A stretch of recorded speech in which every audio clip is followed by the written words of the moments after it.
Ils avaient déménagé aux États-Unis. On était nous des migrants. Vous étiez des migrants avant? Ouais. Mes grands-pères et grand-mère sont migrés aux États-Unis. Après, ils sont revenus. Mais là, chez nous, il n'y avait que du maïs. Oui. Et il n'y avait rien, quoi. Donc, à travers la filière porcine, vous avez développé toute une ville. Je suis présent au CIAL Paris, qui est le plus grand salon de l'innovation agroalimentaire au monde, qui se déroule aujourd'hui sur 5 jours. Ça se déroule chaque 2 ans. C'est l'endroit où on retrouve toutes les plus grandes innovations alimentaires dans le monde. Donc, c'est le lieu pour ceux et celles-là qui sont intéressés de venir dénicher dans les pépites, les innovations et les techniques que nous pouvons donc utiliser pour développer les entreprises en Afrique. Mon rôle et ma mission, franchement, c'était, dès le début du projet, de faire connaître le potentiel de l'agroalimentaire à travers des différents partenaires et surtout attirer l'intention du monde politique sur l'importance capitale que le secteur alimentaire a pour relever l'économie, pour nourrir la population et surtout pour augmenter le pouvoir d'achat des Camerounais, parce que c'est une manne financière importante. Aujourd'hui, j'ai le privilège de recevoir dans le média Monsieur Yuri, qui est le responsable de l'aspect commercialisation et export de l'entreprise. Nous allons discuter ensemble de comment est-ce que l'entreprise s'est démarquée sur une entreprise familiale qui vit même dans un espace de famille, parce que les employés aussi sont de famille, c'est-à-dire que le papa, l'arrière-grand-père ont travaillé dans la même entreprise. Ils ont une démarche totalement différente de la concurrence et surtout ils ont un produit de très très bonne qualité. Je suis vraiment intéressé et surtout très très joyeux de partager cette interview avec M. Yuri, qui d'ailleurs est italien et qui parle très bien français, donc il aura pas mal de choses à nous dire. Je suis d'abord curieux avant tout de savoir quelles sont les techniques, M. Yuri, que vous avez utilisées pour pouvoir vous distinguer d'un point de vue qualité de produit. Il faut dire quand même qu'il y a des démarches qui sont imposées par les règles. Oui. Les règles de consortium. Par exemple, si on parle du jambon de Parme. C'est le consortium de Parme? Le consortium de Parme, oui. Il nous donne les règles pour faire soit que les produits à la fin soient appelés Parme. Si okay, vous voyez, on ne voit pas peut-être... On a Parme avec le logo de Pour Parme. arriver à avoir le logo de la couronne de Parme, avec les 5 pointes, oui. avec le Parme, il y a toute une démarche qu'il faut suivre. Oui. Et bien sûr, on part de la qualité du début des cuisses. Oui. Des alimentations des cochons aussi. Parce que, de l'alimentation du cochon également, oui. Ça fait partie aussi des règlements. Oui. Et il y a toute une série de processus pour arriver à un produit qui peut avoir jusqu'aux 30 mois de saisonnement. Oui. Ok. Et donc, pour arriver à cette...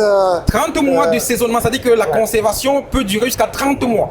Oui. On parle là de près de 2 ans et demi. Hein. Il faut qu'on aille, comme on a dit, déjà une sélection très stricte de la matière première. Oui. Et une façon de travailler qui soit bien conforme pour que tout soit parfait. Parce qu'il faut être en fait, parfait pour arriver à ces résultats et obtenir en fin de 30 mois un produit d'excellence. Parce que c'est de ça qu'on parle. Oui. C'est un produit qui est comme par exemple un mois, un vin, excuse-moi, qui a un peu des années d'âge. Même les jambons, ils arrivent à avoir des parfums, des arômes spécifiques qui peuvent laisser juste à la fin de tout ce processus. Okay. Et là, il va passer de salaison à lavage. Après, il va passer 100 jours dans une chambre froide. Et après, il va passer dans la cantine avec une température autour de 18-20 degrés. Et là, on a 150 000 cuisses dans la cantine. 150 000 cuisses. C'est pas beaucoup, hein. C'est le numéro parfait pour avoir un produit de haute qualité. D'accord. Une orientation sur les produits de haute qualité. D'accord. On va revenir à l'aspect production. Je voulais surtout attirer l'attention des spectateurs sur les techniques. Tout à l'heure, on parlait en off tout à l'heure sur la vidéo verticale qui est disponible d'ailleurs sur Instagram. Sur la technique que vous avez utilisée typiquement, qui consistait de pouvoir numéroter les cochons par rapport les cuisses de cochons en fonction des équipes. Et donc l'équipe qui avait la meilleure notation, qui avait la meilleure qualité de produit, était l'équipe qui était primée. Bon, alors, enfin, ils sont tous primés. Parce que c'est pas qu'à la fin il y a des produits meilleurs que l'autre, mais il y a les produits les bons produits. Il y a les bons produits. Ok. Donc, si tout le monde respecte les phases de la transformation, on arrive à ce que nous, pour nous, c'est le produit qui a la qualité Leoncini. Parce que le nom Leoncini est lié souvent à la qualité. Donc, quand le produit il arrive à la fin et il est conforme à notre standard de qualité, on peut le vendre tranquillement et heureusement à tout le monde. À tout le monde. Et il y a une particularité aussi que l'entreprise utilise, c'est-à-dire que l'entreprise ne fait pas de publicité. L'entreprise ne se distingue pas la publicité du produit. C'est-à-dire que c'est le produit qui appelle le client, qui parle pour vous. Donc il suffit de goûter le produit Leoncini pour avoir la confirmation que c'est un travail de très bonne qualité, d'excellence, parce que le produit est vendu dans beaucoup de pays, à peu près combien de pays ? Plus de 50 pays. Voilà, donc on espère également que le produit va arriver en Afrique. Et aussi, surtout, que nos pays, nos entrepreneurs vont s'intéresser à pouvoir aussi produire localement des produits qui respectent des standards. La particularité que je note, c'est d'abord le premier élément, d'abord l'alimentation des cochons, qui est très stricte pour pouvoir respecter les normes données de prosciutto de Parme, tandis que de jambon de Parme. Deuxième élément, c'est toute la filière qui est prise en considération. C'est-à-dire que la qualité du cochon, l'élevage du cochon, les certifications qui vont avec. On parlait tantôt donc des certifications. Monsieur Yuri, quelles sont les certifications que le prosciutto de Parme doit avoir pour pouvoir être commercialisé, plus ou moins actuellement? Nous avons les certifications spécifiques pour exporter dans certains pays, par exemple les États-Unis, le Canada. Oui, par exemple, sur les États-Unis, il y a la certification FDA. FDA, oui. Nous, on a bien sûr la BRC, la IFS pour l'Europe. Mais pour chaque pays, comme je disais, il y a des certifications spéciales. Et nous allons fermer l'usine 3 fois pendant l'année. Pourquoi? Pour faire tout le nettoyage, toutes les préparations nécessaires pour recevoir cette certification. Wow! Donc normalement c'est pendant les fêtes de Noël, de Pâques et à Ferragosto, c'est en mi-août, qui pour l'Italie c'est une période de fête. Ok. Et donc chaque année on ferme l'entreprise pendant 3 fois l'année? 3 fois une semaine. Pendant une semaine? Pour donc, faire une semaine 3 fois? Oui. Ok. Vous faites tout ce qui est tout le nettoyage spécifique. Hygiène, Voilà, hygiène. Encore plus que le normal. Encore plus que la normale. Ok. L'entreprise actuellement se trouve où, monsieur Yuri? Alors nous avons un établissement principal qui est à côté du lac de Garde. Oui. C'est un endroit magnifique, laissez-moi dire. Oui. Les couches de soleil qu'on a là-bas, c'est spectaculaire. C'est un endroit aussi très connu pour les vins. Ouais. On a le Soave, on a le Lugana, on a la Valpolicella, qui sont les collines qui sont juste au-dessous de Vérone. Oui. On est entre Vérone et Milan. D'accord. Milan est entre Venise et Milan. D'accord. Donc, s'il faut revenir un tout petit peu à la jeunesse, parce que les entrepreneurs qui nous écoutent, les Africains qui nous écoutent sont intéressés par l'agroalimentaire. Et la plupart, lorsqu'ils voient une entreprise qui fait 60 millions d'euros de chiffre d'affaires, comme vous disiez tantôt, et que ça semble très compliqué de commencer. Ça semble difficile. Par exemple, vous m'avez dit que c'est une 4e génération du fondateur. 1918. 1918. Au départ, selon vous, est-ce que le propriétaire, le fondateur, commençait avec des gros capitaux? Est-ce qu'il a eu besoin des gros capitaux? Absolument non. Absolument non. Il avait beaucoup de passion. Beaucoup de passion. Beaucoup de passion pour le produit, pour la qualité du produit. Il a transmis au fils. Et qui est toujours le moteur de l'entreprise. Ok. Justement, maintenant, l'argent est nécessaire. Oui. Mais il faut quelque chose qui vienne dans le cœur, à mon avis. Oui. Parce que sinon, on ne pourra jamais avoir un produit de qualité. Dans un monde où il y a la concurrence des pays qui font de la production un peu moins cher. Moins cher, oui. En se basant sur aussi quand tu exploites les travailleurs, non? Oui, tu ne payes pas assez les travailleurs. Oui, sur l'exploitation des travailleurs. Oui. Et pourtant... Nous, on donne des primes, on essaie de les garder parce qu'on les forme. On les forme, oui. Et il faut de la patience, il faut de la passion. Exactement. Et après, c'est pour ça qu'il faut les garder. Il faut les garder, exactement. Parce que c'est eux qui font l'entreprise. Qui font la force de l'entreprise. Voilà. Donc c'est toute une démarche managériale, une façon de travailler avec des humains, une façon de travailler avec des gens, en les respectant, en les remerciant, en les encourageant, en les formant. Si on comprend qu'on part d'un concept de famille, alors on les transmet à tout ce qui est production, tout ce qui est technique, tout ce qui est industrie. Oui. Mais au début, c'est la famille.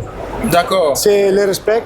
Et donc, la convivialité, c'est tout le monde doit participer pour ce qu'il peut faire. Oui. Il doit mettre son cœur dedans. Oui. Et là, les résultats, on le voit et on peut les goûter. Oh là là. Et on peut les goûter dans presque tout le monde. C'est incroyable quand même. Hein? Il faut dire aussi que l'autre établissement est à Parme, bien sûr. Okay. Parce qu'il faut qu'il soit à Parme, pas loin de Parme. Pour avoir la certification, bien sûr. Et actuellement, on a combien de produits dans l'entreprise actuellement? Combien de types de produits? Sûrement une trentaine, après il y a des variantes. Oui, mais tous à base de cochon? Tous à base de cochon. Donc avec le cochon, on peut produire 30 types de produits. À Vérone, on dit du cochon, on jette rien. Ok?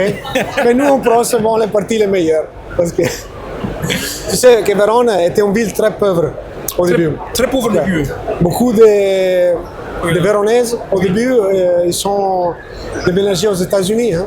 Ils avaient déménagé aux États-Unis. On était nous des migrantes. Vous étiez des migrants avant? Ouais. Mes grands-pères et grand-mère sont migrés aux États-Unis. Après, ils sont revenus. Mais là, chez nous, il n'y avait que du maïs. Oui. Et il n'y avait rien, quoi.